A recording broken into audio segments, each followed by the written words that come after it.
In regards to relationship, that's practically what I thought. I figured like before I got married, like when I get married, bro, it's popping. I'm just to have a shower. I'm gonna swing in the shower. We're gonna have sex all day long, every day. Listen, I don't care. Kids, they can be in the other room. I'm gonna tell you one thing: kill sex drive quick. Bills. No, let's having no money kill sex drive. Yes, bills are gonna always be. Good point. Okay, so welcome to our podcast. So, what you think? I'm T. Mack O. I'm Preach. So today we're gonna talk about the misconceptions and unrealistic expectations in relationships. Yes. Let's do it. Let's get into it. You want to start off? How's the dating scene? Listen. You single? I've been toiling over this topic and think this is probably one of the hardest topics for me because I am horrible at relationships. My expectations clearly are too much. I think I watched too many black romances or something. But, I mean, at this point, I done threw all the hopes of relationships in the trash. Really? I'm over it. As far as, like, wanting to have and desire to have. The desire to even start the process, and that comes from a place of hurt. And this be unnecessary. Like, y'all be doing some unnecessary shit to me. And I'll be like, no. Let's say what type of unnecessary. Well, you don't have to tell us your personal. Yeah, no, I ain't getting into details. We're going to get into details, but I'm going to say that our expectations are unrealistic because we as people feel like once we love people that they're going to stop being people, and I think that's what messes us up, man. You have expectations. Like, okay, me and you friends, I have certain expectations I'm going to all of a sudden have of you. Even though you might not have no characteristics to ever meet them expectations. Okay. I might say, okay, we friends. You're supposed to be here to pick me up on time. Mm-hmm. But I don't know. You ain't never on time nowhere. So what? The fact that we friends and we love each other ain't going to change that. That's not always because you communicate what you want. Right. If it's somebody I'm dating, I'm interested in, I'm big on communicating. So I could tell a guy, like, we fresh out the gate, what do you like to do? I can list all the things I like to do. And when it comes to time to do something, it's like, we're going to do what you like to do. Nothing about what I like to do, which is fine. But at the end of the day, but it's not really fine. That's how it starts. That's what happens in relationships. People say, it's fine, I guess. But it's not really fine. So then y'all in a relationship in the first 3 to 6 months while it's new, the it's fine part is all right. But then once y'all start really getting serious in a relationship, the stuff that you was kind of like, I really want to do, then it's like, why we ain't doing this? And he like, I thought it was fine. Well, I mean, I get to the point where the fun stuff in my life comes in with my homegirls.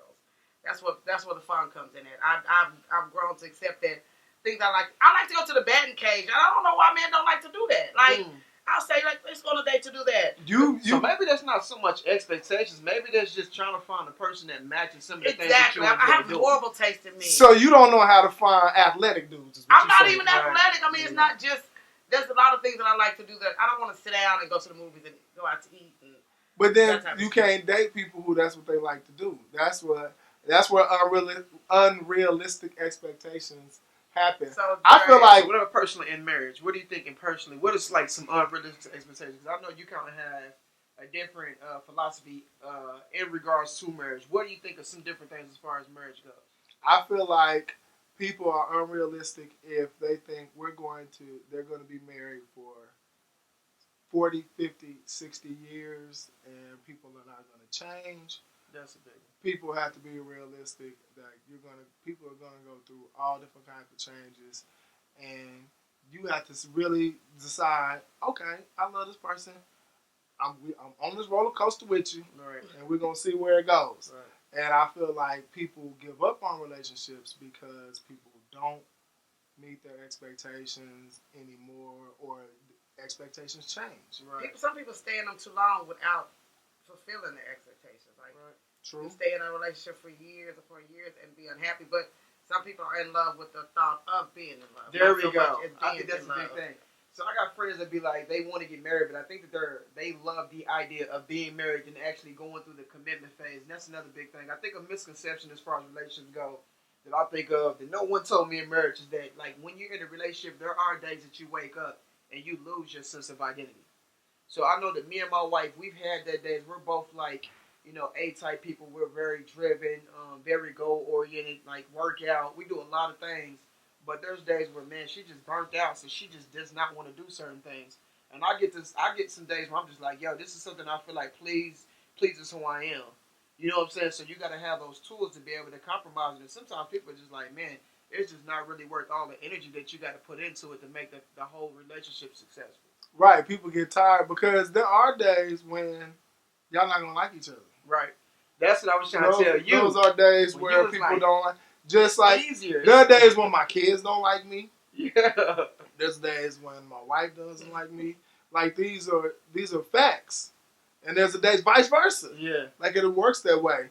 And so hopefully y'all just don't dislike each other on the same day too much. No. But we know how to communicate. Right. We've been through a lot. Like when I first got with my wife, I was unfaithful. Like I loved having sex. I loved having a bunch of women. I loved the intention of it. I just craved it. Wait.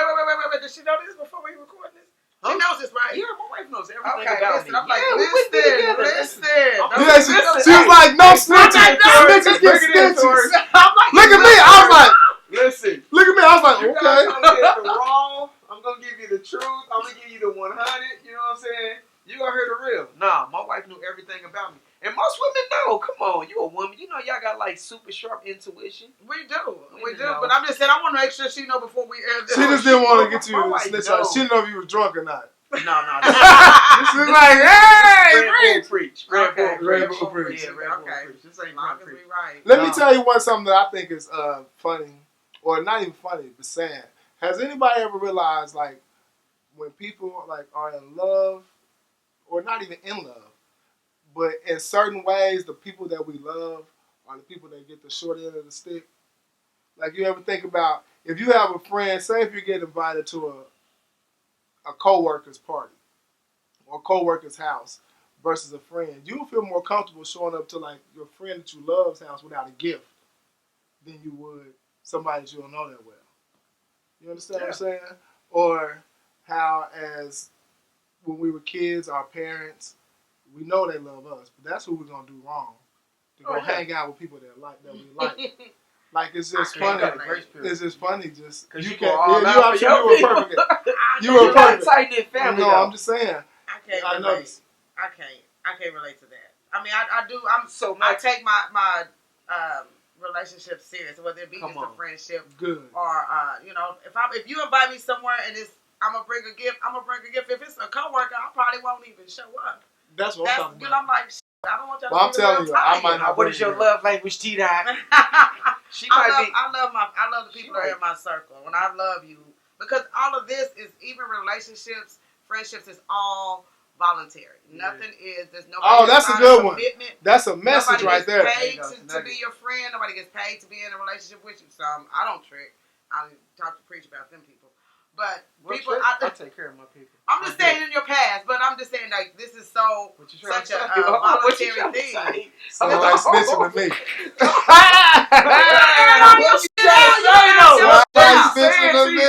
No, what I'm saying is that when you step into a friendship, relationship, or anything, it is it's not something that you have to do. I don't have to be Mack O's friend. My lights won't get cut off if I'm not Mack O's friend. Okay. So when I do know people. Well, I'm his friend based upon it's the choice. And same with if you're in a relationship, if you're going to be, men don't understand that when you're in a relationship or when you make that commitment, it is a choice. So you have to choose to include your penis in that relationship, in that total commitment too. Same women. I mean, I cheated. I like cheating. I love cheating. So it just you got to be ready to commit. I mean, I was in a relationship to be in a relationship, to say this was my man. But every time my man went to work, the dude across the parking lot came. All right. So I just want to say for the record. Look at me. I was not giving my meat stick to everybody. There were some women that we had very great relation, nothing intimate, nothing sexual, but a lot of times women just like that appeal. You know, I was bad. I didn't have no respect for myself. I didn't have no standards for myself, and a lot of women were attracted to it. So I'm gonna tell you an expectation that I feel like messes up relationships is the fact that we don't have defined gender roles anymore. What? I think feel, that no. Listen, let me tell you why. No, I think let me finish. Let me finish. If you two establish what your roles are in that relationship, they don't have to be. They could be flexible if you two are cool with that. Okay. What I'm saying is because they're not defined, everyone has their own definition of what a real man is. Everyone has their own definition of what a real woman is. So you might have two people that have two total different ideas. If I was raised by a mom who only wore dresses to her ankles and prayed every day and didn't work, I'm going to have a certain expectation of if that's what I think a woman is. Yeah. Then I might meet a woman who didn't have a man in her life at all. Right. Or had a dad who had 5 women. Right. So the fact that the roles are more fluid now, people come in just with expectations. Right. A woman was going to say, I expect a man to do blah, blah, blah based on how she was raised. Right. And it could be completely different next door. Right. Or across town. And I feel like that's where a lot of people clash because men are like, I expect this woman to be how my mom is. My expectations from a man is that, as in my position being a single mom, I run my household. I'm aggressive in everything I do in life. That's how I have to be. I don't want to be aggressive when I date a man. I want to sit back and be ladylike. I want to act like I want to be dainty and shit. I want to sit back and let you court me. I want you to be the alpha male. I want you to tell me like, come on, let's go. Could you handle a man like that? That's what I'm attracted to. Like, and see, that's why I date short men because they have a complex. I date short men because they have a short man complex. So let's use Tanya's analogy. So you get a man who was raised with a soft-spoken father and a mother who was soft-spoken, and the dad never had to raise his voice, and the mom took care of everything. And so that man meets her, and he's just trying to be the soft-spoken gentleman he was raised to be. And Tanya gonna be like, "You too soft. You weak. You know, she gonna be socking him all in the chest and shit, calling him soft, saying there ain't no good men out here." That's what I'm saying because we have all. That's the biggest definition of a good man. Does not exist. Same as the definition of a good woman. It's what's good for you. It's what's good for you. It ain't no good. It's just what's good for you. So I don't never say that there's no good men. I'm like, I haven't found my good man. True. See, look, I knew growing up. I knew I needed a woman who could read well, speak well, probably have some college education, but she could still fight, still cuss you out. I needed a woman. Right. I bingo. Look. I needed somebody who could go to church, but might have a dad who might work on his own car. Right. You know, those are certain type of characteristics that you're gonna need. And if I would have met someone else that she was raised by Father Thurston Howell III, oh yeah, we would have bumped heads, and I would have been a sad disappointment to her whole family. So I'm just saying, you have to be realistic on your expectations, and I also feel like people are not real enough with what type of person they are. Right, that's it. And so they're looking for somebody that's really better than they are themselves, or worse. Sometimes people be looking for things that they don't necessarily see within themselves. So, like, I think that we had that same issue with gender roles. Like, there was a time when I felt like I couldn't provide, and I felt inadequate as a man. So I think sometimes gender roles can kind of get in the way of your relationship actually moving forward. True. So that's your thing. That's a big deal because my wife is super independent. And, you know, most men, they become intimidated by women that are very headstrong because they're trying to figure out what role they can play. But if a woman is taking care of everything as if she don't need a man, if a man is not secure in himself, then he feels like he needs to pull back. Let's be clear. I have never said I don't need a man. I don't have one. I want one. But I'm just saying, I'm not independent by choice. Right. I didn't choose You know, I mean, I didn't pick, say, you know, I'm going to have these kids and this. And you know, is that it's the hand that I've been dealt, so I had to do what I had to do. Do you feel like that's a misconception among men? Most men think women are so independent that they don't need a man, or is that a lot of women will say it, but they don't mean it. Will think that they want to be. And I remember once I talked to my mom, and she was like, I did that because I had to. But I remember I had expectations of women. I would say things like, my mama worked, cooked, cleaned up, did this, and I didn't, and she could do it. How come you can't do it? Right. And so those are the type of wrong expectations that men could go, or people could go into relationships with. And one time I said something like that to my mom. She was like, "You think I wanted to do that?" Right. And then it was like, oh, like a light bulb came on. You have no choice. Right. So a lot of times we get caught up in that. Hey, you guys, but I hope you guys appreciate this, man. Make sure you guys like, make sure you comment, make sure you share. Give us some game. Make sure you subscribe right under here. There's a red subscribe, share. Make sure y'all with us. Let us know what type of unrealistic expectations you guys think we have in regards to relationships. Hook me up with your uncles or something. Yeah, hook you out the rich ones too. We don't need the broke uncles. Hey man, my name is Preach. I'm Mack O. I'm T-Dot. Appreciate you guys tuning in. So what you think? Podcast. Okay. I got to be rich. I was thinking slow on that one. I ate this edible and it's kicking in. I usually don't do edible. And so I felt like I wasn't on the one. I wasn't.